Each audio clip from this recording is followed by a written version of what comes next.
Hi, folks. Thanks so much for tuning in to another episode of The Hitstreak. Check it out. I got to give a big shout out to my show sponsor, my friends over at AVLX. I also have to give a big shout out to Charles Henry and Ace Young, the amazing performers and producers of the music behind the show, as well as the amazing people that make up the Hit Lab creative team, who are the producers of the show. Folks, I have a favor to ask. If you like what you hear, and I know you do, click that subscribe button to make sure you get alerted when new episodes are dropped. Thanks for tuning in. The real success stories told by the people who live them. We're going to have some guests on this show that everybody knows, and we're going to have guests on this show that nobody knows yet. One by one, Nick Hyder is adding hits to the hit streak. Blessings, folks. Welcome back to another episode of The Hit Streak. I'm your man, Nick Hyder, and we have got an extra special treat for you in the studio with me today in the Hit Lab. This is a guy that has been a friend of mine for over a couple decades. We were actually college baseball teammates together. Somebody that has we've kept in touch. We've played golf. We've supported charities together. We've done a lot of stuff together. But this is a guy that has, in my opinion, I've been watching him over about the last 10 years, really paying attention, has just been killing it in Nashville real estate. As a matter of fact, the way that they do things, the way they embrace innovation, in my opinion, I think they have changed it for the better. And we're going to talk about a lot of that today. So in the building today, in the Hit Lab, I've got my man, the CEO of Bradford Real Estate, Kyle Feltz. Kyle, thanks for hanging, bud. Well, it's an honor. I mean, first of all, I think when I watch these podcasts and I just think back to all the fun days we had playing college baseball together and how appropriate it is that we have red Solo cups right here next to us. Absolutely. But I'm proud of you. I'm proud to be your friend, and I've loved watching all the things that you've been doing too. So, well, I sure appreciate that. The talking about if you could, we ought to have Coach Forehand. We both played for the Lipscomb University baseball coach Jeff Forehand. We both played at Trevecca Nazarene University, where he was the coach back then. An amazing guy. We got into a lot of fun. We had a lot of fun. We got into a lot of stuff back then, didn't we? Oh, yeah. Well, the thing that I love thinking back, the one of the attorneys in our office, Shane Adair, that heads up the 615 title, he talks about how is it that everyone he meets from our team, it seems like everyone I meet is done really some great things with their lives. And I said, well, I do think it goes back to Jeff every day just telling us, like, it's not about you. It's not about you. So, like, you're coming out of college and you're prepared to do whatever you can to help and serve other people, because you're coming out practicing the golden rule, the rule that we all know that it's not about you. It's about what can you do for someone else. So there's the first one of the day right there, baby. What does that mean? That's that right. Okay. We added a hit to the hit streak, man. That's it. That's it. Putting others first. It's not about you. It's about what you can do for other folks. It's about how you can serve. Absolutely. And it's funny, all the most successful folks that you want to follow anyways, we all have that in common. Sure. We all have that in common. So it is, when you looked at our team back then and the amount of, we'll just call them shenanigans that we would get into. Sure. It is, athletes, I guess, do well in business. That's why we're heavily recruited, because of work ethic and such. But man, all of our guys are doing a lot of great things out there. I mean, we knew we had a good group. And I think especially, the last couple years that Jeff had at Trevecca, I mean, he just had some great humans, yes. And great ball players, great humans. So, I'm thankful every day, because I didn't even know I literally grew up here and had no idea where Trevecca was. I didn't either. And if it weren't for Jeff, I wouldn't have been there. So he put well, at least in the baseball community, he put that place on the map. Yeah. Where it still stands today. Sure. Because the facilities have had amazing upgrades, and it's a great university. There's a lot of great people there, but Absolutely. But Jeff's unique and special, and that's why all of us shenanigan chasing fools amounted to something, is because we all had him in common. That's right. So when you look up a great leader in the dictionary, he's one of the faces you're going to see. I'll tell you, one of the best things and I don't even know if he necessarily ever said it to me, but I felt like your self-awareness, like I learned really early in business, like there were things that I can do. I have very few strengths, but there's a couple, but there's a lot of things I'm not good at. And I've really just been willing to admit it the entire time and tried to find people that we could complement each other. And that's it. I mean, at the end of the day, I think, like you said, I mean, a great leader it's not about you, but it's about what kind of a team can you build around you. That's right. And their strengths that can maybe, it's like a puzzle. I mean, it's like God gives you all these pieces, and it's just like you spend your entire life trying to put this puzzle together. Mm-hmm. You're never going to get it perfect or done. That's what heaven is. But that's right. I mean, God's putting puzzle pieces in your life through people. Yeah. So, folks, Kyle is a unique blend of humility and confidence, because he just said he does a lot of things not well, right? Well, he'll tell you the same thing about his baseball career. There's still balls that you hit that haven't landed yet. I saw it. And you racked up some accolades as a collegiate baseball player. You were the first David Ortiz like DH in college that I had seen in a long time. That's right. You know what I mean? Like, dude, I mean, you were in the lineup every day and you could hit it a country mile. But it's funny because I think Jeff would call me the most expensive one-tool player he's ever had. But he paid for it. That's right. Well, I think ultimately, I mean, it goes back to my life, the change that occurred, and I guess when you're an 18-year-old and you really, we had come off of a great run, and my junior year, I had won Mr. Baseball. We had won the state championship, had all-state football. Everything was perfect.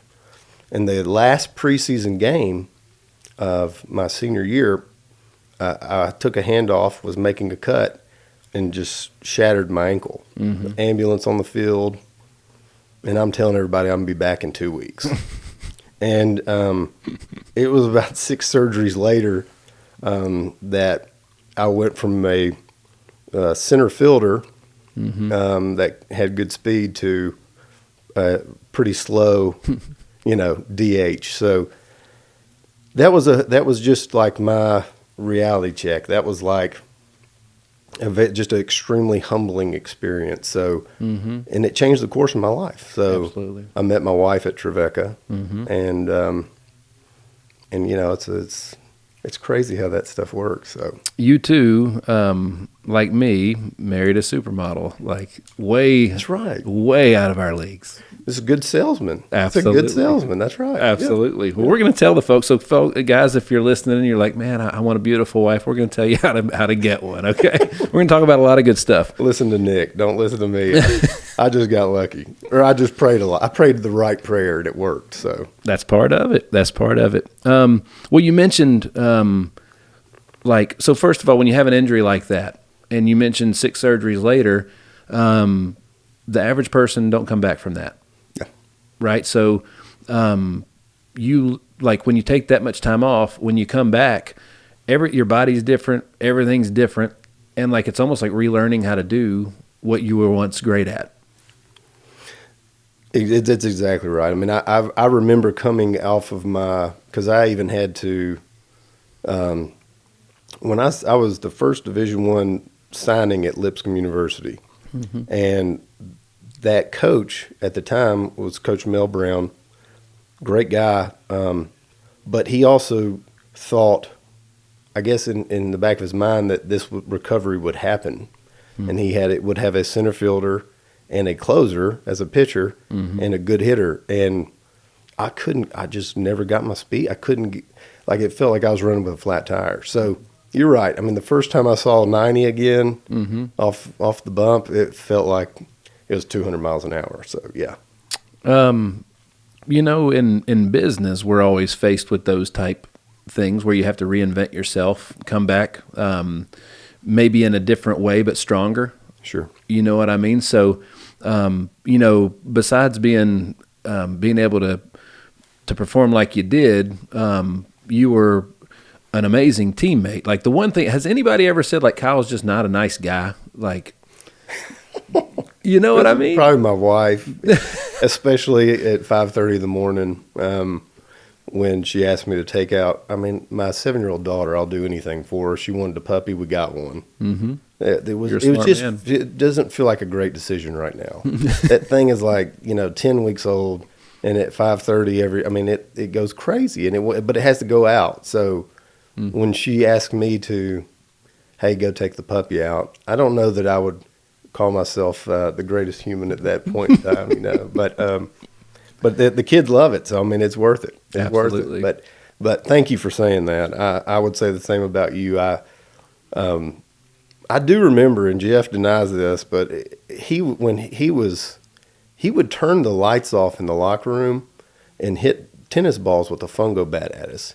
Does that ring any bells to you? Because I told him that, and he's like, I didn't do that. And I was like, I'm pretty sure you did. Maybe it was someone else. He did. We deserved everything that we got, and there was some things just like that, if not that totally happened. Very true.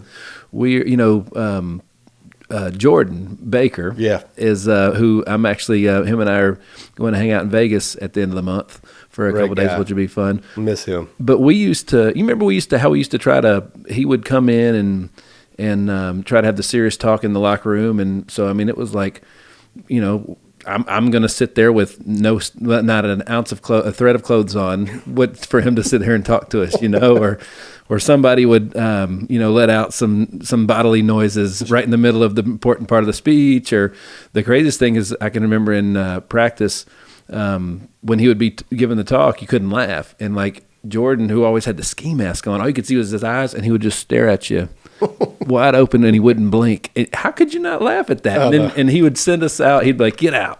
You don't deserve to get out. You can't be here," and kick us out of practice. He kicked more people out of practice. I've never seen. And he there's a guy that at our office now named Cade Sorrells that just played. He just graduated playing with him, and he still does that where he comes in with his boots on and says. He's like, I bet y'all are wondering why I'm wearing these big waiter's boots. He said, because I've been wading through your crap all day.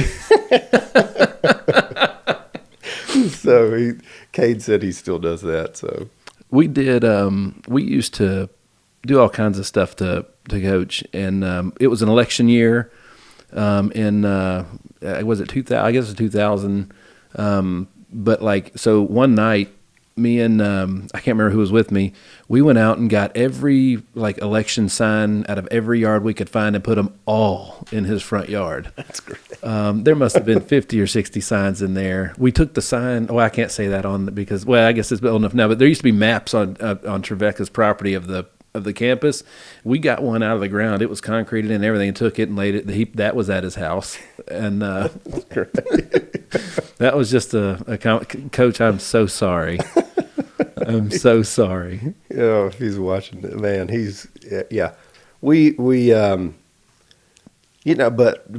to really, when you think back on it, for a bunch of 18 to 22-year-old kids, we were really pretty good. We did some things, but nobody got arrested. I don't think. Not too bad. That would. When that was starting to occur, he normally would get a call from me, and that would mean it was time for Justin Curtis to go home. Yeah, that's right. Old JC, man. Golly, those were some good-ass times, man. Yeah. They were good. Well, we could sit here and tell war stories all day long, but we're in an unbelievable market. an unbelievable town, an unbelievable city, especially when it comes to real estate. And like, honestly, dude, I'm sitting here looking at my sheet here, all of the stuff that you got going on and all the ways that you guys are able to solve the problems of the public when they need it and provide a great service and build multiple great businesses. Can I just rattle off some of the, just all the stuff you guys got going on? And feel free to interrupt me at any point in time. But first of all, let's see. So since 2008 as a broker, you've produced multi-million-dollar sales years every single year that you've been in the business. You and your team regularly serve over 150 families per year. That's just on the brokerage side. That's not even talking about the other stuff, right? But you guys are chasing the $1 billion mark in revenue. Right. Yeah. So when we talk sales, like our team, we have a team. We normally are anywhere from about 8 to 12 people on my personal team. We call that the Feltz Partners. So it's basically like Bradford Real Estate. I guess what we love to create are teams within one huge team. So Bradford Real Estate basically is it's 5 years old, and there's 110 agents underneath the umbrella. Wow. Everyone does it different ways, but I mean, really until 2016, I wasn't ever recruiting as a brokerage. Right. I didn't really have the intent to be a broker of agents, except for just our team. But just, got a lot of good friends in the business that just ended up saying, would love to work together. And I was kind of like, why don't I want to work and have all these great minds collaborate? Absolutely. It's just I didn't really have time to broker it. So Right. we got great broker, Scott Richardson, who I grew up with, is the principal broker. And but yeah, our team since 2004. Like, I got my license basically graduating college and just thought I'd go to law school. But Yeah. But yeah, our team is like last year we'll do anywhere from 60 to 90 million just a team, 150 families. That's about right. Yeah. I think we did 160 something last year, but That's by choice that you're that size, right? It's because that's what you guys are, how you guys serve the most and are most comfortable with, right? we love that 150 to 200 family a year mark. It's just great for our team. There's a lot. It's a great service, but like the brokerage, I mean, we didn't hit 1,000, but we could say serving families. Well, we almost served 1,000 families last year if you look at the whole firm. So. Wow, that's incredible. Yeah. When you get to a certain size in any venture, like, it's really hard to maintain that the personal relationships, the reasons that you started it in the first place, the service you provide and the relationship you build with those people. It's so hard to maintain those when you get too big too fast. Sure. So that's why I think I love you guys' model so much, because you've grown. You've been able to maintain that model and those relationships, but you've grown in so many other avenues with that, right? So literally, let's see. You guys, you're a partner of Bradford Shared Services, right? And the property management connection, which that manages alone over 500 residential properties. Right. Yep. Okay. You're a partner with 615 Title and 615 Insurance, right? You're a partner of Parthenon Plumbing and HVAC, and a partner in Cobalt Ventures, which specializes in land development and construction. And you're writing your first book right now as well, right? Yeah, well, yes. I mean, I'm trying to figure out a way to write like a good short book, which is hard to do. But I mean, I'm not. I'm probably the worst writer in the world. It's just, I think if I can develop something that is a very easy read, just about real estate investing, especially in Middle Tennessee. Yeah, it's something that people are very intrigued with, and I'll say something about the property management company. Come on. That was the first thing. I mean, when Trevor Garrett is my partner in a majority of these businesses, and he and I think so differently. Mm-hmm. Has his master's in accounting, and so I never think it would be a great idea to spend less money. I think we just need to sell more. There you go. But he is the accountant that says, well, we could also spend less money. So it's been a great partnership. But we went to our first property management conference in 2016, and we told a group, like a discussion, like a roundtable discussion, that we weren't going to take checks as a property manager. And I mean, everyone in the room's jaws on the ground. Like, how are you going to do that? And it was like, well, look, everyone we refer that takes checks, we are getting clients that are saying like, hey, I mean, my mortgage is due. I can't have a check that's, in the mail, but for whatever reason, it's not here yet. So we just said it's going to be a direct deposit rent situation. And now everyone does that. But just 5 years ago, that was like and so we that industry in general, the technology it's changed drastically over the last 5 years. So, well, that's kind of like what I was talking about with the innovation that you guys have done. You're early adopters. You embrace the stuff early, but you're really good at picking. Like, there's probably a million ways to do the same thing, and you guys always pick the way that that's what everybody embraces moving forward, whether it be on purpose or not. Like, that's just the way it works out. You guys are really good at that. Sure. Thank you. Yeah. Thank you. So, how in the world did you go from a single agent or just a broker to literally like partnering up? You've picked amazing people. I can't wait for you to tell that Wagner story in just a few minutes about New York City. But like, you got amazing partners in all of these things. And as a guy that has been involved in multiple businesses and still is, like, bad partnerships are bad marriages. They're the same thing, and they're miserable. And you've just surrounded yourself with amazing people. How in the world? Like, how does that even happen? Like, I feel essentially everything has been. I guess I am extremely prayerful, but it just seems like people I was already working with would enter a situation where they needed to make a change. And so most of the time it's just been hey, I already am using this for 615 title. I mean, I was already using Shane as my closing attorney, just at a different firm. Right.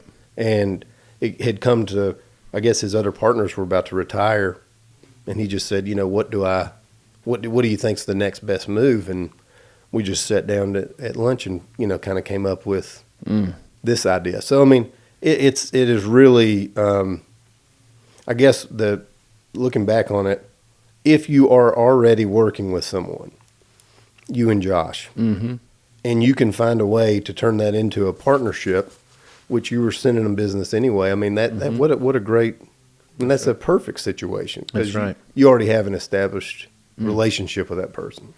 That's one right there, baby. Yeah. Mm-hmm. So, and obviously, all of the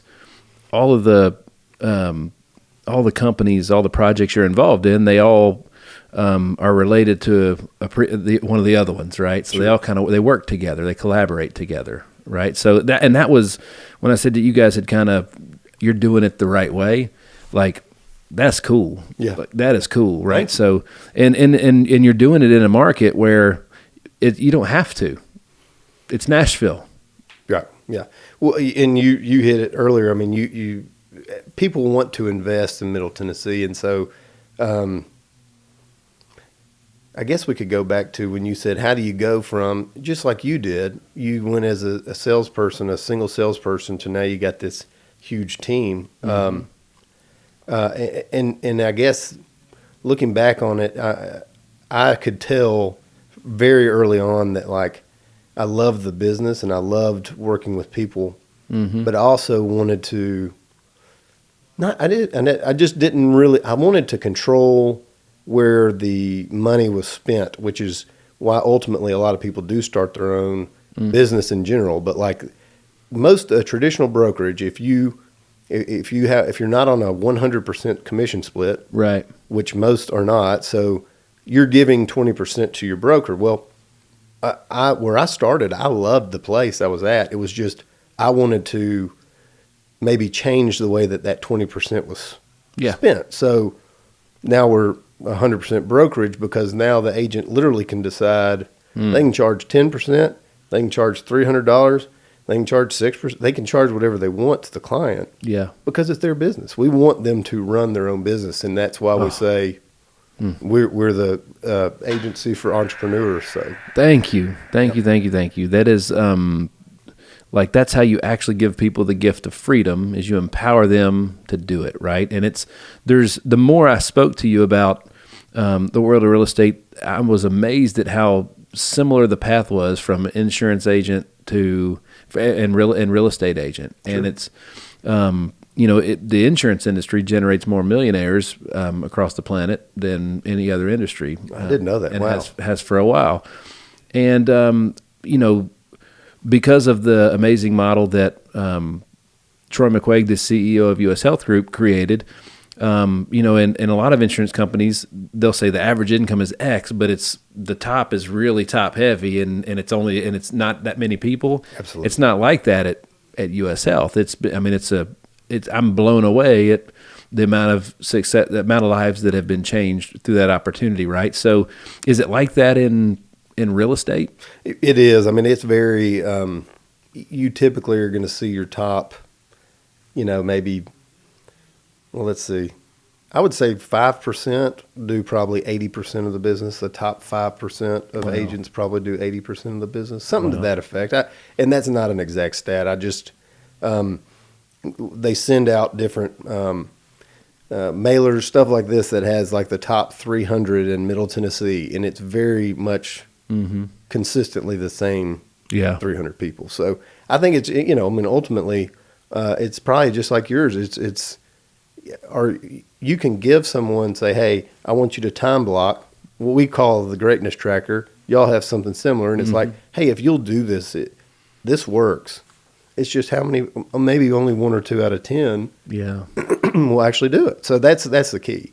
Consistency. And I've heard you say that on here a million times. I mean, like, if you time block your day and you follow it and you have it blocked correctly, it works. But how easy is it it's so easy to just go have a lunch for 3 hours or we have had people, at Bradford call us and they'll say something like, hey, I'm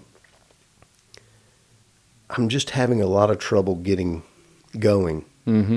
And Scott, last time someone did that, Scott said, hey, what are you doing right now? It's like 10 o'clock in the morning. He said, what are you doing right now? And they said, man, I'm watching Netflix. He's like, see, this is right.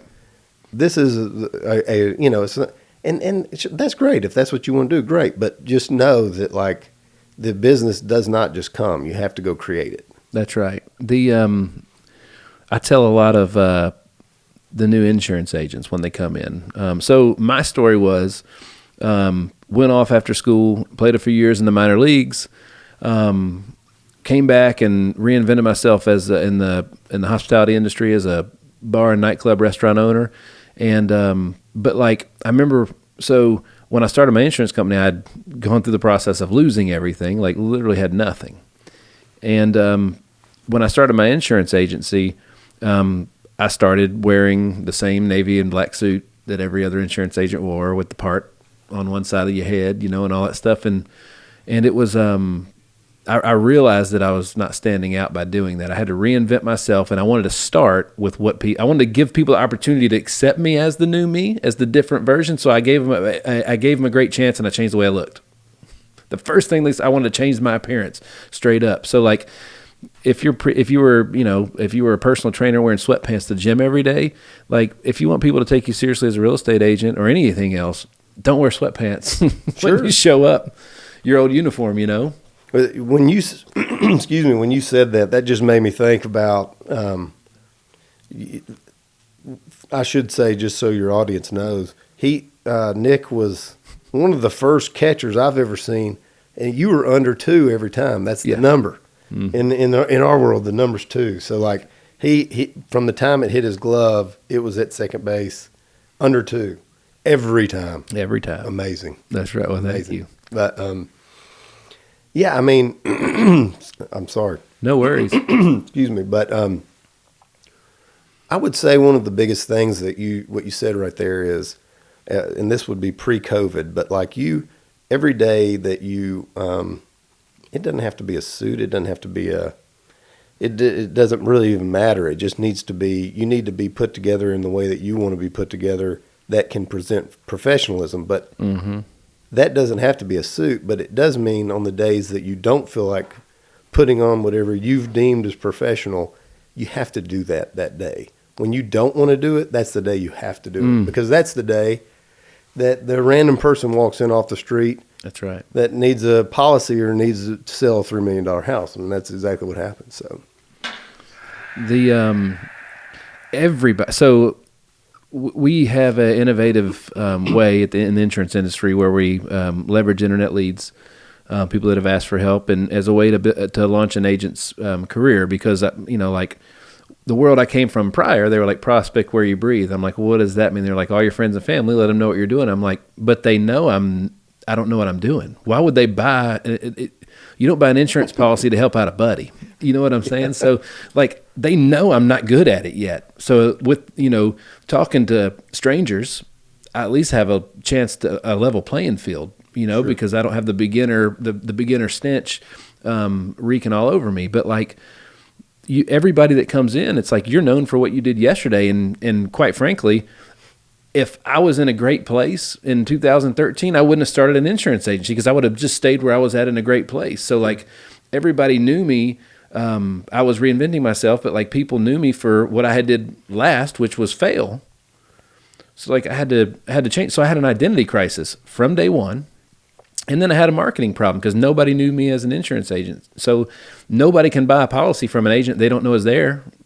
Sure, yeah. So everybody's got a marketing problem. And I think, in insurance, the people that are the best at, whether it be internet marketing, social media, email marketing, text message maybe, CRM management, those are the best insurance agents. They're not even necessarily, now there's great ones. I need to say that there's great ones that know the product that are the best at what they do, but the best insurance agent may not be the highest volume producing one because he's not the best marketer. It's a great point. And I think that's pretty much in every, not that real estate and insurance are exactly the same thing. They're not, but I mean, they're similar in the way that, like to be successful like you are, it's going to take that same, there's just no easy way to do it. Like you can't just say, I'm going to get my real estate license and drive a Range Rover and sell, $1 million property. That's all I'm going to do. It's like, to get there, I mean, it really is, it's a lot of work. So, I mean, yeah, it's the same. I mean, it's just who is willing to do what you have to do every day. Mm-hmm. And that's typically that, the same, it's a very similar looking list annually. But there's people breaking in every day too. So that's the great thing about it. So people will look at you and say, I want to do what Kyle does. And they forget that you're in chapter 20, but in chapter 1, you were showing listings on Sunday morning at 7 o'clock in the morning, if that's when you had to do it. Absolutely. Like it was whatever had to be done. Lindsay did not realize how much I was working until she got an undergrad degree, decided to be a nurse practitioner. So she went to Vandy for 3 years. Mm-hmm. Well, she's in nursing school. Well, man, I'm working. So by the time that was over and she actually had like more of a 8 to 5, she was like, hey, are we ever going to have kids? Because she was like, I've been noticing you leave at like 6:30 in the morning. You get home at like 8 o'clock every day. And that was even like, even on Sundays, like I'm listening to church on the radio as I'm driving to a show. Yeah. Like I'm not, it was to me, it was a blast, but it was not sustainable. That's right. To have a family life. So that's when you start thinking about, hey, I still want to grow my business and try to help people, get what we call it's generational wealth. Think about that. If you have the ability to buy a home, and let's say the average life is 85 years, well, you probably have paid that home off. Mm-hmm. Well, that home is going to be worth hundreds of thousands of dollars that will trickle down to your family that they never would have had if you just hadn't bought a piece of real estate. So think about how big of a deal this is to get people. And it's not like you can say, oh, man, I wish I had bought 2 years ago. Well, sure you do. But when's the best time now? Right. Because you didn't buy 2 years ago. So it's like, you can analyze everything. 08 to 12 is when we grew our most because it was like everybody's getting out of the business. And basically I'm sitting here thinking, okay. Opportunity. we're talking about people moving here too. So you talk about perspective, right? We grew up, we know this city, how we knew the city our whole life. However, Davidson County taxes in our minds went up, and we're like, oh my gosh, I don't like this. Well, you bring someone in from the East Coast or the West Coast, they're like, wait a minute. I thought, literally we had a closing, a guy from the East Coast, he thought that it was a monthly. It was the annual tax bill. He thought it was going to be monthly. Oh so my God. if that tells you where Middle Tennessee is from a property tax standpoint, we're in a great place, and it's a great place to retire with there's no state income tax. People love to move here for that. It's a great place to be, and when you believe in something that you're selling, which is that the dirt here is really good dirt, and I always say that homes as well, but like just land, homes, Middle Tennessee, it's just a great investment. Absolutely. So I'll take it. That's right.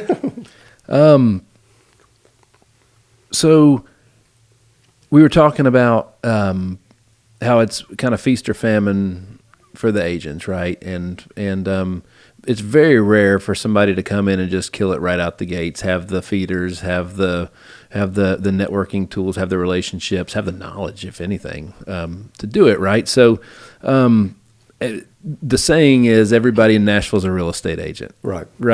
Which that's not necessarily true, but there's a lot of them. I'd say there's probably more that are quitting than are signing up right now. Maybe. What do you think? How's the balance on that? See, the last time it is like, well, I do know this. We obviously have an inventory situation. We're down like 50% again. New construction's about 10%, apparently, from where it needs to be to continue to keep up with the growth. So like we've got an inventory problem, and we're going to have it for a while, it looks like. So, people get out, get in. Most of the time it's a great business for the right person. So I would just say, there's probably 30,000, I would guess. Okay. Maybe in Middle Tennessee, which is probably a lot for maybe, I don't know, there's probably 2 million people. Yeah. So, it's, but I was at a networking event yesterday morning. They were like, when you go to a chamber event and you meet 100 real estate agents, and he was like, I'm just kidding, Kyle. I was like, no, it's true. And because it is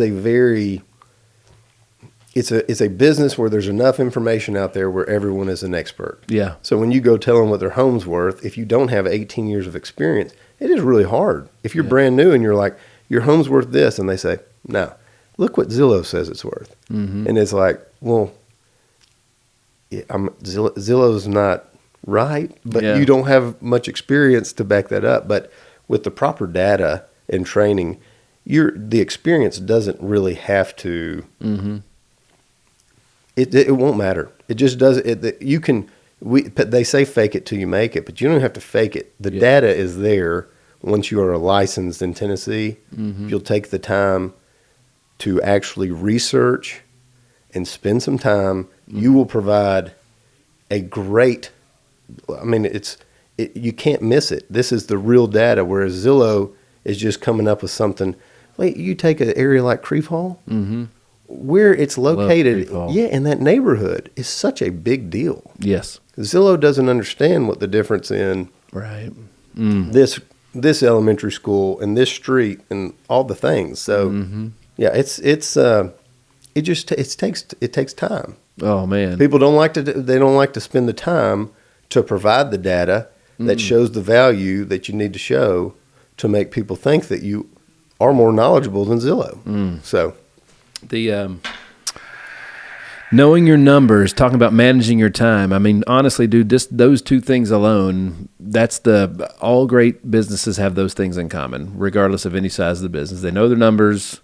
And they probably have a great process too, right? But they definitely manage their time. You know what I mean? So I used to ask the insurance agents all the time, if because they do the same thing. One of the hardest things for somebody to do they go to school, they told when and where and for how much. for the first like 20, 25 years of life. They go out and get bad jobs that they don't like. And then finally they start their real estate, their insurance agency. And it's like, man, so the alarm went off and I don't have to get up if I don't want to. And they make bad choices. And they don't control their time. They don't even know how to control their time because their whole life it's been done for them. It's great. I mean, that is, I wish I had one of those. Well, I had on my notes, I had written something down because I heard it the other day. I just loved it. But what you were saying is when you don't have to do something, and you're right. I mean, I feel like our kids are going through it right now. If they don't have to go to school, they celebrate in the morning because it's like, oh, that means I don't have to do anything. Well, me and Lindsay are like, well, shoot, that means we need to make sure there is something to do on a Saturday morning. That's right. Because it just laying there that's not an option, you know? But what I was saying, if I can find this, I was, sorry. No, you're good. I was going to tell you that, so we deal with a lot of people a lot of people are at the scarcity mindset, right? Absolutely. And having relationships with builders and stuff, everybody's fearing the bubble popping in Nashville again, right? They're fearing another '08. I've got a post that Bradford Real Estate made on January 12th in front of me. And I just wanted to kind of get your take on the Nashville market. So in December, there was 4,305 total closings. The median closed price was $437,362. There was 3,624 active listings, 2,392 pending sales, and an average of 30 days on the market.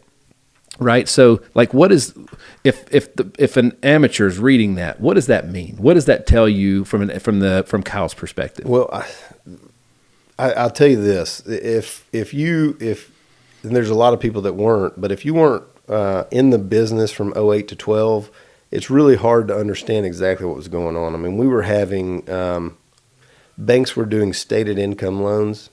Banks were doing they were just doing things allowing people to buy homes that probably, obviously we found out did not need to be. That's not happened. It hasn't happened in years. It hasn't happened since 12. So I would argue that the only way I can see us having an issue is if the entire world just decides that they don't want to move to Nashville anymore, or if the bank was what the banks do now to scrutinize a buyer versus what they were doing in '08 to 12 is totally different. Okay. We don't have a group of buyers that are in homes that should not have bought them. Okay. It's just not happening. So everyone is very well qualified that buys a house right now. It's just the truth. And it's the same with banks across the board. So like, '08 to 12, there were just a lot of things that banks were allowing that they just simply won't allow anymore. Mm-hmm. I had a friend back in the day and I remember being very uncomfortable with this. Now it worked out for him. He never had an issue, but he had like an 800 credit score and he went to the bank and he said, I make $10,000 a month. I didn't know if he made $10,000 a month. The bank didn't even check, but he had a great credit score. It's just a stated income loan. So those are the kind of things that were happening. Right. It has not been happening. So the chances of foreclosure are very low. The entire economy would have to just be so bad that people are losing jobs left and right. I know my wife and I have bought two homes since 2018. And dude, we pay our bills on time and have for quite a while, and we've been very blessed to have great revenue and good income. And it was hard as heck getting approved for any type of financing that we were applying for. It was crazy. Yeah. It's especially when the house that we live in now, in 2020, like we were making offers right when COVID happened, and that was when they took away the jumbo loan program, or the numbers went way up for that kind of stuff. They could just do the whole thing upside down. Yet I was always watching your updates, and the industry's moving. Yeah, the industry's moving. Nashville's growing. It absolutely is, and when you don't have inventory, as a buyer. Well, I feel like part of our job is to, okay, there's a problem. How do we create a solution? Well, sometimes that is going to the outside counties, purchasing land and building more inventory. So like it makes perfect sense, but to just sit back and say, oh, I'm going to wait and see what happens, it's a really bad decision, especially with rates going up. Wait's a 4-letter word. Yeah, that's right. That's right. And it is, but we, instead of just sitting around and complaining there's not enough inventory, I just think you just got to get creative. You have to go either create it. You have to, I mean, we're sending out thousands of mailers every month. I mean, like, just let's create it. And if you really wanted something that you didn't have to do work to, let us buy something. Let's fix it up. We'll handle the process of getting the contract. So like, it's just the waiting game is the wrong game. Right. So that's right. We we always have told our insurance agents, we talked about their identity crisis. Like, we tell them a couple things. First of all, most people get really comfortable with whatever their marketing lane is. If it's internet leads or Facebook or whatever, it's even if it's just social media. Like, I get all my stuff from Facebook, and I'm like, well, but what if it doesn't matter what you like, it matters what the people, where they're comfortable. And if they go to search for your service on a platform you're not there, they don't find you, right? When they go there, will they find you there? And you guys have done a heck of a job of playing. I mean, the signs are in the yard, the billboards are out, the social media stuff is happening. Like, you guys are hitting it on all fronts. Yeah.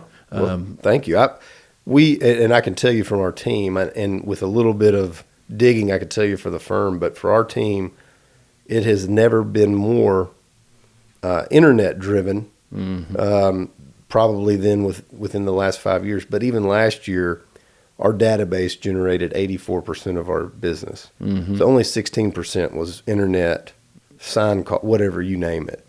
But we have it's always kind of been in that 80, 85 to 15, 20. Most of our business is coming from people that we've already helped. So yeah, and that's first of all, it's a sign of a great business, right? So congratulations on that, and we need one for that but like, the other thing is you guys have accumulated that data, and you remarket to it. You treat it as it's a huge necessity in your business. And like, most people don't understand that. There was a documentary out that I think it was Netflix put out, called The Great Hack. Basically, data surpassed oil as the most valuable commodity on the planet at some point. And that's why every time you go swipe your card, they want to know email address or text. They want to get as much of your information as they can, so they can communicate with you when they want to and tell you their message, right? So what you just said, folks, like, that's profound.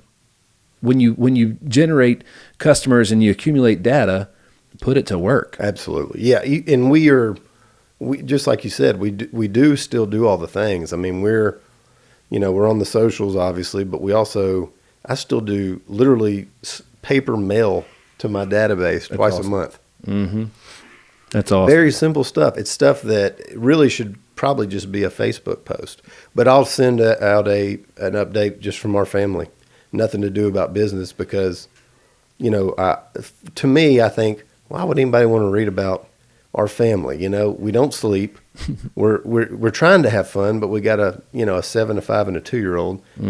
Which they're all hilarious in their own right, but still they fight. They do what normal kids do. So it's like, okay, but if I put 4 pictures and just give a little bit of what happened in the last 30 days, I mean, people tell me, and they miss it. Yeah, we've probably missed 1 month in the last 5 years.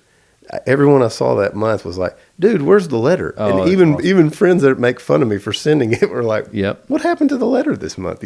So, well, that's you said it should have been a Facebook post. Well, 1, it probably was, but 2, like, how many Facebook posts did those people that you sent those cards to see that day versus how many cards did they get? That's how you freaking stand out. That's how you do it. That's right. That's how you do it. And what was old is now new again. Yeah. And basically when you're send out the reason I got excited about mail again is when you watch your kids go to the mailbox. Oh, you know what I mean? Like, our kids go to the mailbox it's the greatest time of their life. Like, this is the best part of their day. Yeah. This is like any sort of surprise could be in there. So, like, that's why I think the snail mail is still something that people enjoy, because they just enjoy getting stuff. And if you can watch your child run and get something and they pull it in, and it tells me what Nick Hyder's been doing the last 30 days, I think that's great, and they're going to be interested in it, But that's right. It's funny that it feels like in some way it's just like the handwritten note. I mean, part of our greatness tracker is 10 handwritten notes a day. That's awesome. I'm sorry, a week. A week. That's So awesome. if you're having if you can't figure out who to handwrite a note to, well, that's on you, because you could have gotten the server that knocked it out of the park for you when you went to the restaurant the other night. You could have gotten their information. And if they don't want to give you your address, because that would be kind of creepy if you ask your waiter for their address. So maybe you do a handwritten note to the restaurant where they work, but just coming up with any sort of, I guess, marketing that was supposedly dead. I mean, that's the kind of stuff that I still appreciate, getting something in the mail from people. That's right. So that's right. Well, it's a new level of being personal, right? Yep. So, all right, man, we're getting into some good stuff here. So we talked a little bit about the Nashville market. Like, so as a broker, as somebody that has so many, so you're involved in so many facets of the industry. When you look out over the next, 2 to 3 years, what are some of the things that you guys are thinking about? What are some of the moves that you might be wanting to make? Obviously, you and I have been talking a lot about expansion, and I'm really excited about the things that we're going to be doing together this year in Nashville real estate. It's going to be a great time, dude. Yeah. There was nobody better. As a matter of fact, when we decided that we wanted to kind of tip our toes into the water a little bit, you were the first call that we made. There was nobody else to call. Sure. Well, and I know y'all do great at everything, so I know that's going to be a great thing. I guess from a Bradford outlook, when we draw it out, I mean, it does include other cities in the state. Mm-hmm. We thought we could be a great brokerage within the state, so I do see this. We already got some presence in Knoxville. We got a little bit in Memphis, but like going kind of all in some other big cities, I definitely see that. But I one thing I will say, and this is not a knock on any brokerage that is national, but like I shouldn't say even not national, but like certain brokerages have MLSs that essentially are the entire country, right? So I have just never thought I could truly be great at Middle Tennessee market and Gulf Shores, Alabama market. Right. Like, if you're honest with yourself, I don't think you can be an expert at both, right? So in my opinion, if you can be great, like let's say Bradford continues to be can just grow and is great in the state of Tennessee, I'm great with that, because ultimately, if I have someone in Knoxville, I'm already got my person I'm going to refer them to. Yep. I'm not going to try to drive to Knoxville and tell them I know everything about Knoxville real estate. So that's right. Having access to the MLS all over the country, which we do. Everyone can get that access. However, to try to tell a client that I'm we've got a second home in Inlet Beach. So people would say, "Oh, you know that area really well." I'm like, no. You need to hire a local expert. Yeah. Because you don't know the nuances and what one street means and what this school means and all that. So that's right.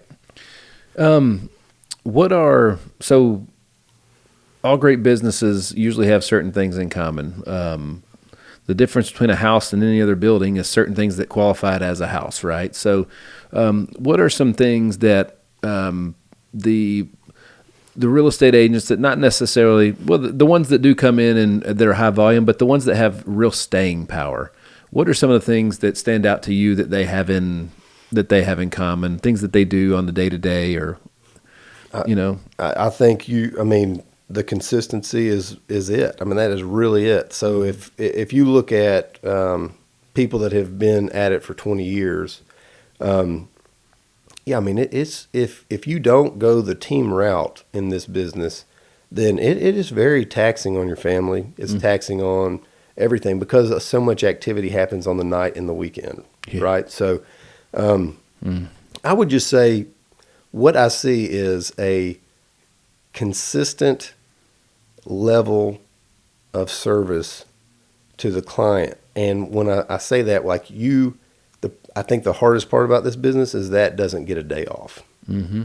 When they text you, and especially when inventory is low, and they text you on Sunday night at 10 p.m. that something just came on the market that they have to see tomorrow morning at 7 a.m., you need to be available to show that to them. And if you can't be, you have to have a team behind you that can be, because ultimately that client, we're in an environment right now where that client does have to be able to see that immediately. Yeah. Because there's 10 other people wanting to look at it as well. So I would just say consistently being consistent, but also the data is very important. And there's a ton of ways to be successful in real estate, but to make sure your past clients know that you're still doing it and that you're still doing it well is a big deal. I know one of the things I'll say is about 3 or 4 years into my career, one of my friend's parents used me.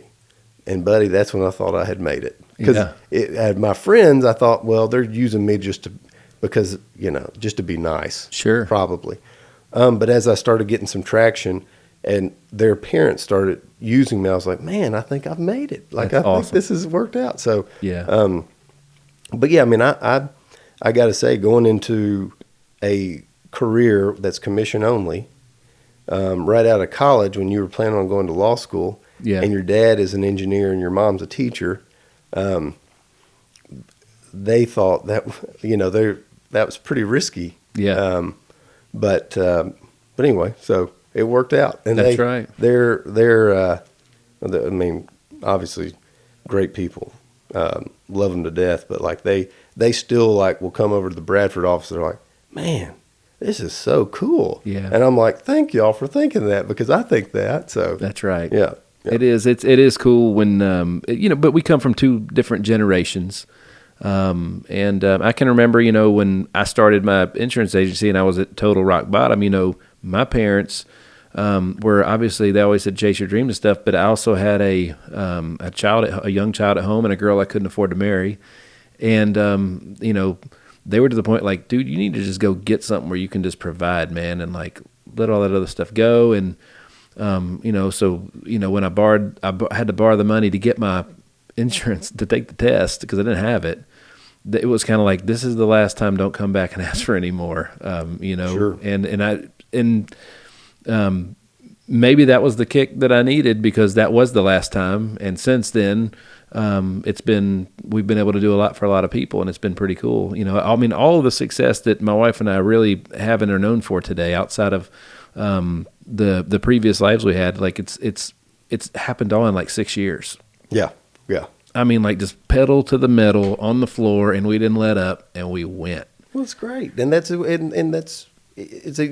you are the exact example of, if you work hard and are consistent, anybody can be successful. It's just, you have to, those are two things that I'd love to say there's some secret sauce. There's not. You work hard and you work hard consistently, you'll be successful. That's just, you can't walk into this agency and say, I want to be Nick. You got to say, okay, I want you to tell me, Nick, what did you do your first day at this job? Because I want to do what you're doing, but I want to do that in 6 years. Okay, let me help you do that. But if they can't be consistent, then they're not going to be there in 6 years. Mm-hmm. And that's what's so hard. They just want to be like, we got a great young guy at our office, but like, he's like, dude, I just want to do what you're doing. And I'm like, well, okay, let me tell you what I did 18 years ago. And then, but like I don't, and maybe they'll develop something that is not just hard work, but for me, that's all I can tell you. And it took 18 years. So, yeah. Well, the best thing you can do for that young man would be, he gets to learn all the mistakes that you learned the hard way. That's right. And you get to help him alleviate that. So basically, he's still got to go through the journey, but the journey could be less bumps in the road and even shorter because of the knowledge that you're able to give him and train. Absolutely. Yeah. You talk about mistakes. I've made every one you can make. Me too. A lot of expensive ones too. So Yeah. Oh, yeah. That's how we lost everything that we had, is I made an incredibly expensive series of mistakes in a space that I didn't know. That was when I learned that the definition of risk is, it's not risky if you know what you're doing. Definition of risk is just not knowing what you're doing. Sure. You know what I mean? So that was, for me, that was the big thing. Well, all right. So you mentioned your family a minute ago. We're as you know, I'm big on family, and you got an amazing one. So you mentioned your wife, Lindsay. She went to nursing school, you said? she did. So she graduated obviously from Trevecca. I think she came right after you graduated. Yep. Because I had that medical red shirt year. That's why. Yep. I guess I was there 1 year after you had graduated as well. But yes, so she graduated with a communications degree and then just didn't want to do it. So she went back to nursing school at Vandy, 3-year program, and now she's a nurse practitioner. Yep. She's been at Centennial Heart for, I think, 12 years now. That's all. But she does about 1 day a week there, and she just opened what's called Melrose Aesthetics with a good friend of hers. Yeah, and so they do a lot of Botox and all sorts of treatments, micro needling. Yeah. And so we have 3 properties around Bradford Real Estate that house the different companies, and then we have like a 6-unit Airbnb right behind us. Well, office opened up like right when she and Katie wanted to start it, so they are literally right next door. So That's awesome. yeah, she was like, "Don't I get a break on rent?" And I was like, "Absolutely not." I mean, we still got to pay the mortgage around That's here, right. you know. So Melrose Aesthetics. Melrose right? Aesthetics, yeah. Folks, check them out on. I know they got a great Instagram and other stuff too. So Yep. Melrose Aesthetics, man, that's as I mentioned to you before. As I get older, I'm always looking to ways to take care of myself, to be healthier, keep the clock, especially having a 9-month-old daughter at home. She can't have some fat, gray-haired daddy. You know what I mean? Like, gosh, if I'm the first guy she's ever going to fall in love with, we need to set the bar here. That's right. Yeah, that's right, man.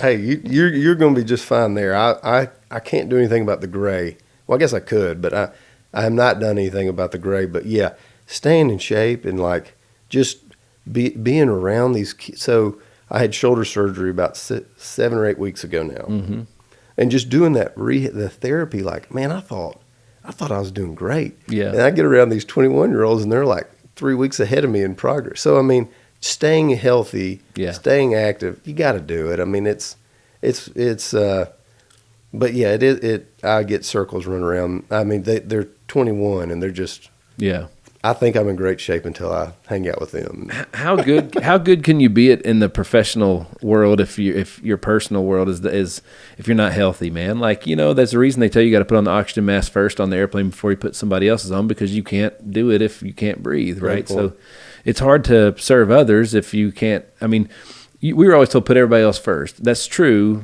but you have to be in a state where you can do that. Sure. No, that's a great point. I mean, I would.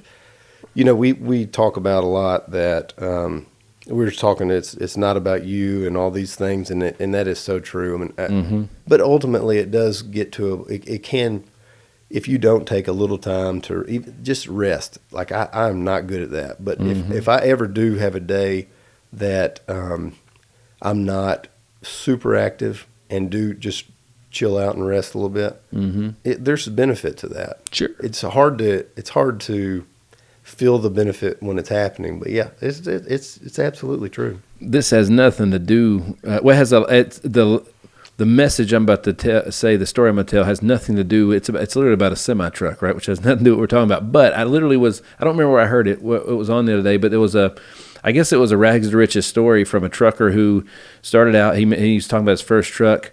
When he would sleep overnight, he said that he would have to keep. He didn't have the money to pay for the generator or whatever it does that keeps them warm overnight. So he said, I just basically would run my truck for like months on end without ever turning it off. And he was like, and that's how you burn up an engine. They're not, because they're not made to do that. And that's literally what you just described. If you're not taking care of your body and turn it off and let it rest and recover. Yeah, you got it. I mean, but it's hard to do. And I'm really, really, I feel like not good at it. I mean, it's just really hard. It's really difficult to just. It's discipline. Yeah, it's tough. It's a discipline that you learn. So, all right, well, going back to your family. So you got Lindsay, 3 kids. Yeah. Right? 3 kids, daughter Josie, who's 7, Henry's 5, and Christian is 2. That's right. Yeah, Josie is 7. She's just like our little angel child that's the firstborn that is a rule follower. Yep. Reads a lot of books. Henry's what you'd expect with that middle one, he's a wild man. And then Christian's just he's just hilarious. I mean, he's just, everything he's doing is very quick just because he's watching his older siblings. So yeah, it's good. And they're, I guess the only really great story, I've got a lot, but the great story I'll share is we have a golf cart, right? And it's always been Henry's dream to drive it. Okay. Since he was like 2. So probably about 3.5, I have him and Josie on the golf cart, and Josie asked me to get her doll out of the back. So there's a back seat. So I never leave the key in. But Josie and Henry are in the car. Henry sees his opportunity as I get out to get her doll. Well, he can't even see over the steering wheel. He jumps down and, I mean, gasses it. And all I can see are his little hands and Josie looking at me like, what in the world? Lindsay is not home at the time. So you talk about knowing you are going to be in huge trouble. So I run, and they only go like 10 feet, and he runs into our fence right as I have dove and hit the parking brake. So everyone was totally fine, except for I had to explain to Lindsay why. I mean, my whole right side, I think we have a pool back there, so I think I didn't have a shirt on or something. Okay. But she gets home, and she's like, what in the world happened? And I was like, it's a long story. I already called the fence guy because one of the panels had just totally bent in. Yep. But if that fence hadn't been there, I mean, that dude could have been driving. I couldn't have caught him. He might still be going. Yeah, he might still be going. Well, that makes me feel good because I've got my wife and I have some stories like that, so we're not alone. We're okay. That's good. Yeah. That's good. Well, so personally, you're a big Titans and Cubs fan. You and Lindsay spend a lot of time at your place in Inlet Beach that you mentioned before. You're an original board member of Corner to Corner here in Nashville, which is a great local nonprofit. It is, yeah. And you played in that golf scramble. I think you got to, I don't know how much we got to talk about what all the things that they're doing right now, but it's really cool. And I need to get him on. He's on my list. He's a great guy. Will Acuff was and Will and Tiffany Acuff, they started it, but and they're on all the socials as well. I'm pretty sure it's just Corner to Corner. Yeah, that's it. Yeah. Corner to Corner. So, but yeah, it literally started probably 8 or 9 years ago, and I had just sold him a house. He calls me, he says, Kyle, he's a big time, high up in the IT, doing all sorts of internet, and I don't know exactly what he did, but I knew he made a lot of money because they had just bought this really nice house. Yeah. And I mean, as soon as they sign up for this, 30-year mortgage, he calls me and said, dude, I'm going to start a charity. I'm going to quit my job and start a charity. I was like, what about your mortgage? That's the first thing I'm thinking. But man, he is a very, very prayerful guy, and God has turned that thing into a large organization. I mean, it is a great. It's impressive. It's very impressive. And he did all of it basically with no guarantee of anything. I mean, it's been really fun to watch. You see a budget from, go from $50,000 a year to a couple million. It's really neat to see how many people have gotten in on, and how many jobs he's created. Good Lord, a lot. Yeah, a lot. That's awesome. I gotta get him on. He's on our short list to get in here. So that's fantastic. All right, so. Dude, anything else that? So we talked about the Nashville market a little bit. What's the most common 3 or 4 things that the average home buyer will come in and in insurance it's the same thing. It's 3 or 4 things that basically everybody has that they're mistaken or they just don't understand it. It's the same few things for just about everybody. It's got to be the same in real estate. I would say probably your biggest misconceptions are you need 20% down. Mm-hmm. They got loan programs to 100%. Yeah. You need to backtrack your so people think they want a price point, right? But they need to think monthly payment. No one just knows what it's like to own a house, but most people have at least rented. Yep. So if you understand what it was to pay a $2,500 a month rent, you can back into what would that what is a $2,500 a month mortgage. Yep. That's the only way you're going to be able to tell what you can afford, because most people want to just go in and enter that on a just some site that says, well, what it's going to spit out is you probably putting 20% down. Right. Well, if you only want to put 5% down or 10 or whatever, all of that's a factor. Yeah. And I'd say the other thing that did you say misconception, or like the general public? Like, yeah, like it's like, man, like if you had everybody that's going to buy a house from you in the next 10 years, or your team, and you got to sit them all down, what are like the core things that, like, here's what you got to know. Yeah. Here's what you got to know. Well, I always tell people this: you can't change your yard or your location. You can do a lot with the actual house itself. Ooh, So man. make sure you are buying the location and the yard you want, right? And then it's not that people don't like all the bedrooms upstairs, because those sell great. If you want I guess ultimately, if you are thinking resale, always be thinking about what the most buyers can buy. So obviously, that's why a lot of times you see a one level on a level lot. Everyone wants it because that can be sold to anybody. Whereas if you typically have maybe an older buyer, they're not going to want all the bedrooms upstairs. Little things like that. But if you could just say, what is the biggest misconception out there? That's it. It's the whole down payment thing. They think, man, I got to save until I can get. Man, it looks like everything I want is $600,000. I got to save up until I get $120,000 in the bank before I can buy a house. That's not the case. So, like in insurance, a lot of people confuse the co-insurance with the co-pay. There's just basic key terms that they misconstrue or don't know. What are like some of the ones in the real estate world that they might forget? One of the best ones, or I guess funniest ones, people that aren't dealing with it every day, when so many people say HELOC, they say, what in the world is that? But a HELOC is just it's a line of credit on your house, home equity line of credit. Now, what that is so valuable for is, if you are a homeowner right now in Middle Tennessee, you probably do have a lot of equity in your house. Well, that home equity line of credit can allow you to, if you start looking at maybe, okay, I'd like to sell, I can make some money on this, but you're not liking what you see, which is also a big factor in our market right now.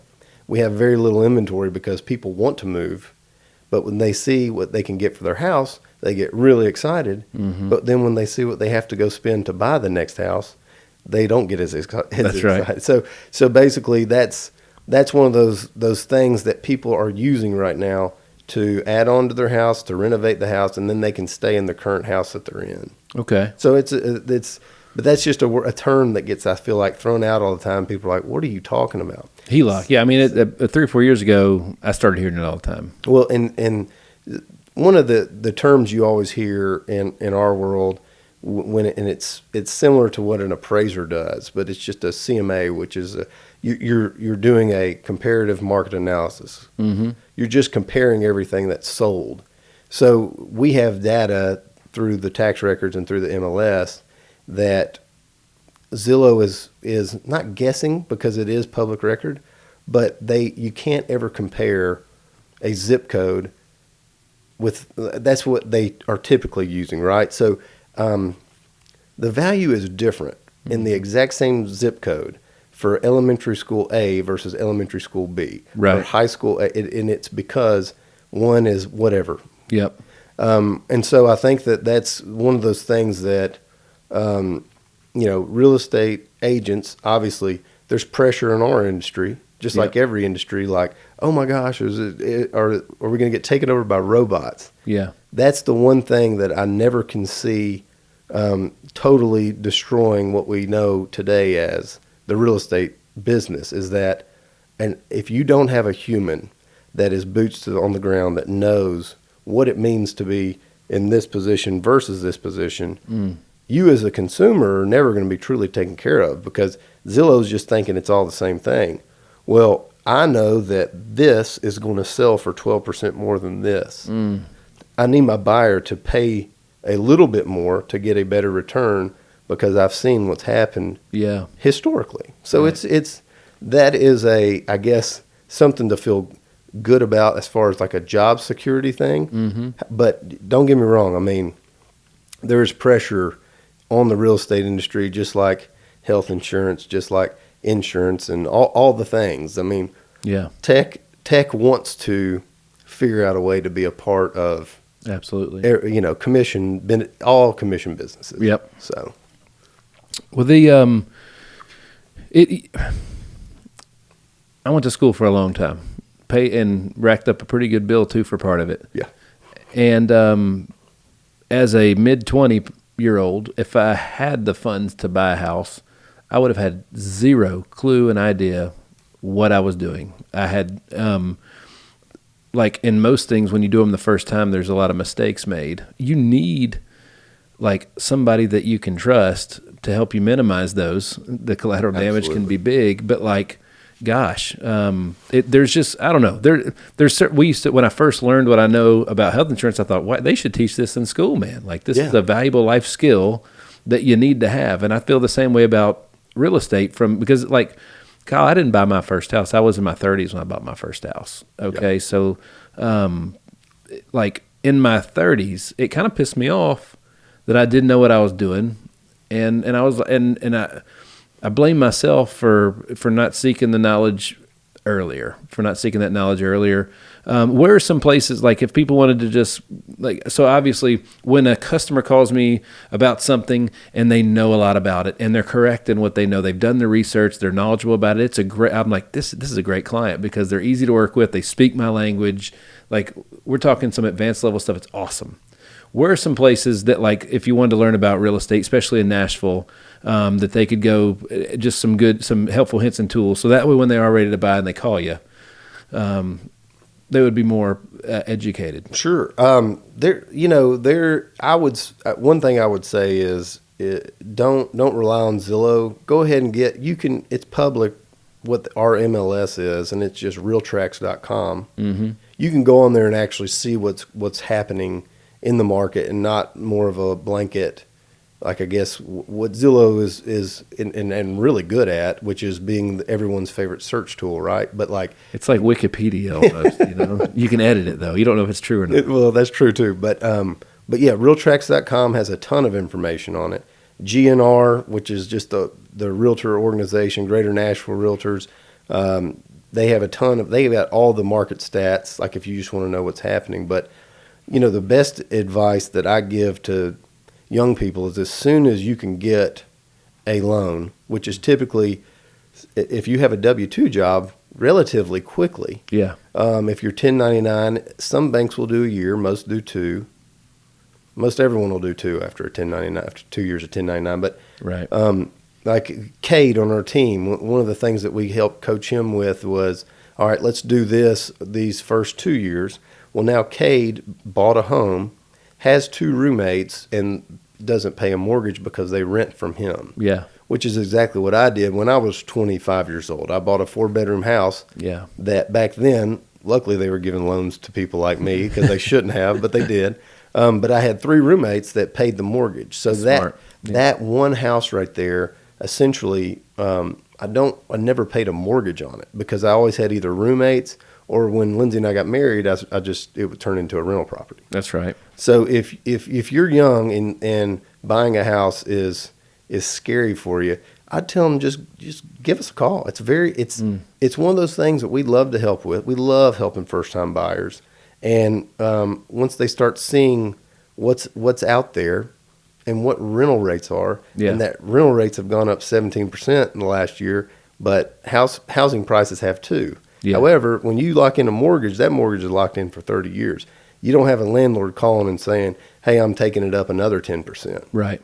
Another 10% every year. So I think that's one of the things that by not waiting, You're probably saving a half a point. What a lot of people are saying, they'll go up a half a point on the interest rates this year. So you're not, if you're not paying a half a point more, but you also are controlling, which we all want to be able to budget, where you're controlling your monthly payment versus your landlord controlling it. That's right. That's right. So, man, like, gosh, I mean, I could have had you come in here and talk about every single one of these companies that you are a partner of. But there is one thing that we got to tell about Pat, right? So tell them who Pat is. Yes. Tell everybody who Pat is. So back in 2012, Pat was always a kind of a mentor and friend to me, and he owns a part of what used to be Feltz Jackson Wagner Real Estate, which is now Bradford Real Estate. Yep. Pat is probably 70 or 71 years old, about my dad's age. They grew up together. Great, he's just a great man. But yeah, he back in, I think it was the late 70s, early 80s. He had a piece of property. He was in the real estate division for Genesco, which I think they were like a shoe company. Yep. Maybe still are a shoe company I think here. so. And so he flew up for a business meeting at the location they had there in Manhattan. Genesco's a 4-story. He said basically depreciated down to just in a pretty bad shape. Met with the young Donald Trump and his dad, and was actually talked about in the book The Art of the Deal with 3 Nashville businessmen coming up, and. So Trump's dad basically does the deal with Pat and the guys from Genesco, and I think in the Art of the Deal, Trump says basically like, we got a great deal from them, but that particular property is now Trump Tower. Wow. So I always tell people Pat sold Trump Tower to Trump. That's awesome. It's hilarious. Heck yeah, dude. It's a great story, but if Pat tells it, it's way better and way longer. We'll have him on and let him tell That's it. right. Too, won't That's we? right. That's So, right. But that's when you told me that, I thought I didn't know that. And that's extremely cool because like when you hear President, when you hear former President Trump talk about how it was like he just said he looked at it. I've watched multiple documentaries on him. He said he just looked at it and saw it was like that was like the premium real estate that he just saw it. He just knew what it was. And I did not know that Pat was one of the 3 people referenced in the book because that's a book that I've read. So how cool is that, dude? It's probably worth having him on just for the story to just let him tell the whole thing. It's Absolutely. great. It's Absolutely. Great. Well, if you don't mind, put a bug in his ear. We're going to be in touch. I will. We'll be in sure. touch. All right, man. As we bring this thing home, is there anything else that like Nashville real estate is crazy? It's booming. Everybody's an agent, all the things we've talked about. Is there anything else that you feel would be valuable for that they just need to hear from you? Is there anything else that stands out? Well, I think if you if you are frustrated with the inventory, I would just say it will get better. It will, but always remember perspective, right? We talked a little bit about that, but if you feel like the prices are high, but the competitors that you're going up against from the West Coast and the East Coast do not, you almost have to change your perspective if you're a local. And I hate that. I mean, I hate it for the locals that's what's happening. But essentially, if if they don't think like Williamson County property tax, I mean, they're 70% of what Davidson are. I mean, Williamson County, I mean, those property taxes are great. So if you take that into perspective, again, think about that the way that other people are going to think about that, and it's all about the monthly payment again. So why not spend an extra couple $100,000 in Williamson County, knowing that your monthly payment is very similar to what it would be in a different county with higher property taxes. So probably 90% of people escrow their property tax, and do most people know exactly where? They just know their monthly payment's $3,000 a month. They don't know that 2,200 of it is their mortgage, 500 is their taxes, and 400 the insurance. They don't know. They just know their payment, right? Yep. So that tax bill is a bigger deal than you think. Right. But I say all that to say, when you go to Oak Hill and a 1 acre lot, you think it's crazy that someone paid $1 million and tore one down and is building a monster. Mm-hmm. But when I take someone out that's moving here from LA and they say, you can get an acre lot this close to the city for $1 million, like, this is a deal.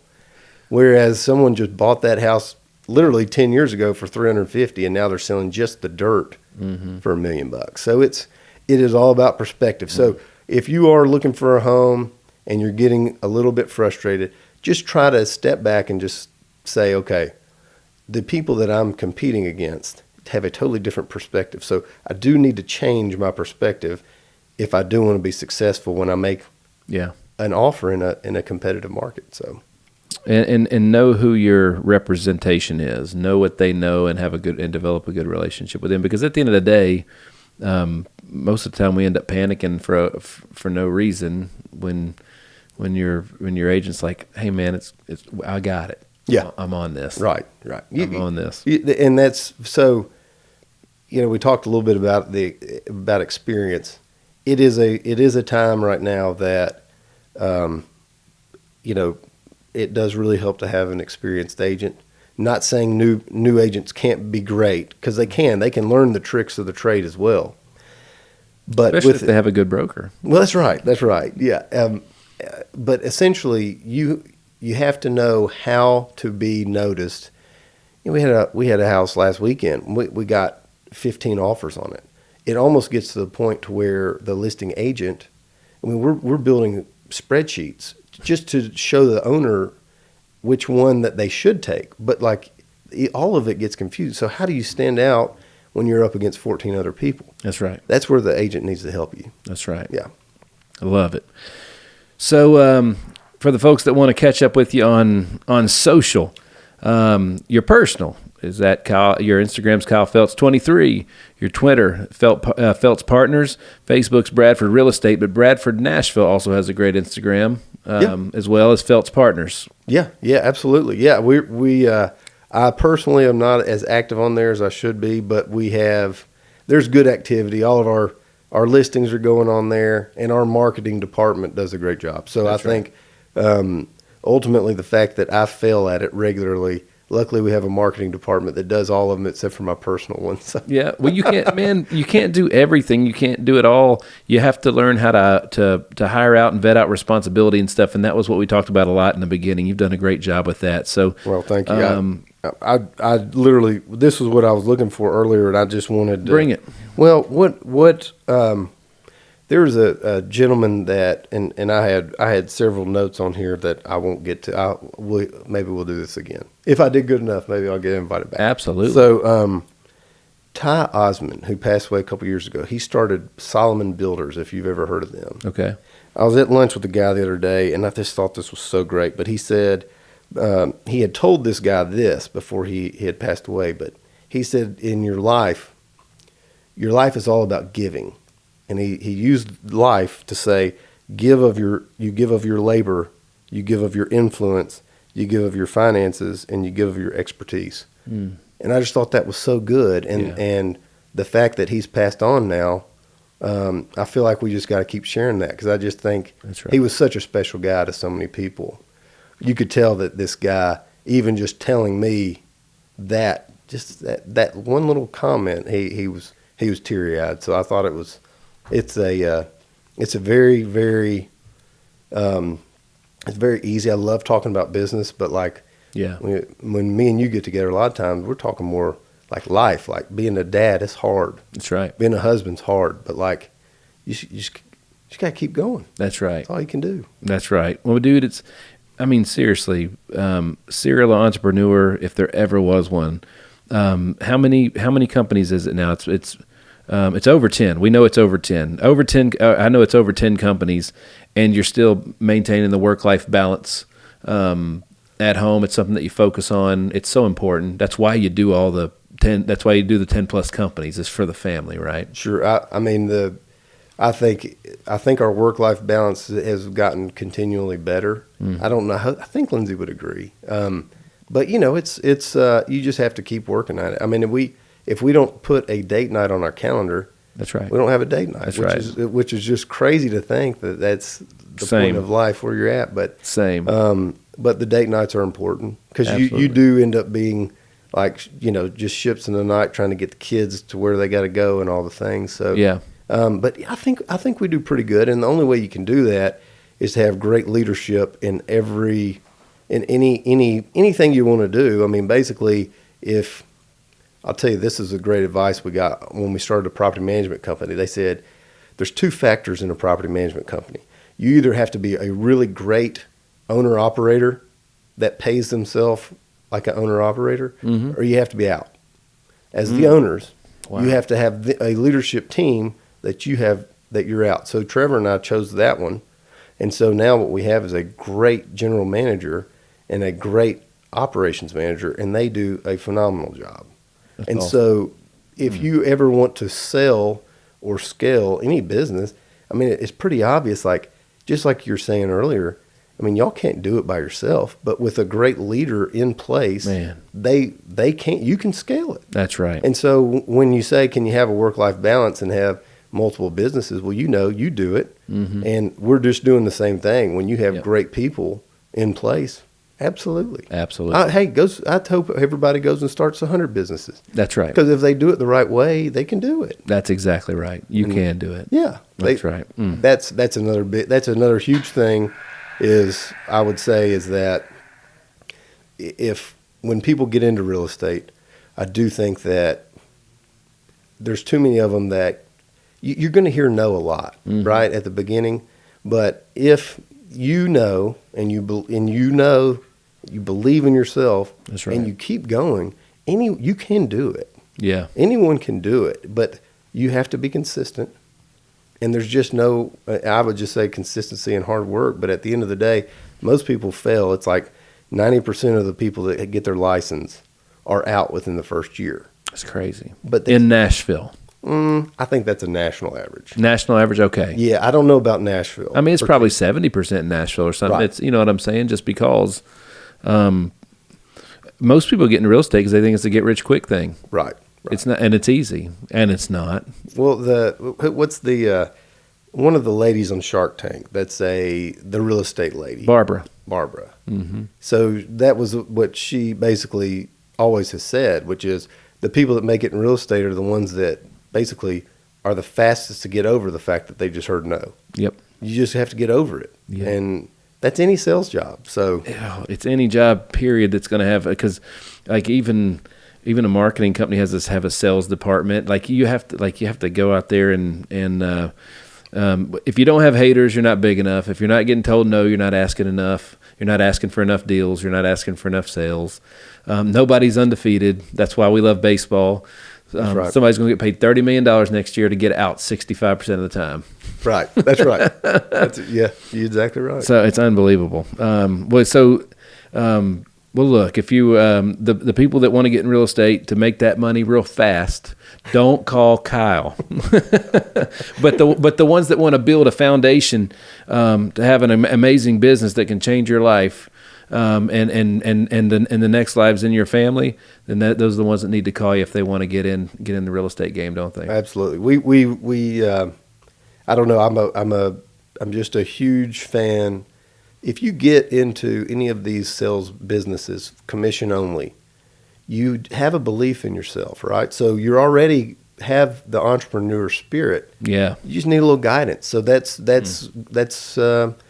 what when it comes down to choosing the right brokerage, which I mean, Bradford has a Bradford Academy specifically for new agents or agents that want to learn how to grow their business. So I mean, it's awesome. It's a really neat. It's a neat thing that we added just like 6 months ago because there were so many new agents that they wanted to be there. It's just we needed the training to put in place, and we hired a training broker for exactly that. That's awesome. So that's awesome. Well, man, Bradford Real Estate Feltz Partners, Bradford Shared Services, the Property Management Connection, managing over 500 residential properties. 615 Title and 615 Insurance, Parthenon Plumbing and HVAC, Cobalt Ventures. Dude, you got it going on. You got it going on, and it's freaking awesome. Well, thank you. And I love you. I appreciate you having me on. We've been friends a long time. That's right. So it's great. That's right. Here. Well, like I say, I'm excited for what we got working for stuff we're going to be doing together this year. And again, check Kyle Feltz out, Feltz Partners, Bradford Real Estate, on Instagram, Twitter, all the social pages. Check them out. And let's do some good together, man. Right. So I think that's a good place to bring it home. That's right. Good place to bring it home. Well, folks, thanks so much for tuning in to another episode of the Hit Streak. I am your man, Nick Hyder. Thanks so much to Kyle Feltz for hanging with me in the studio today.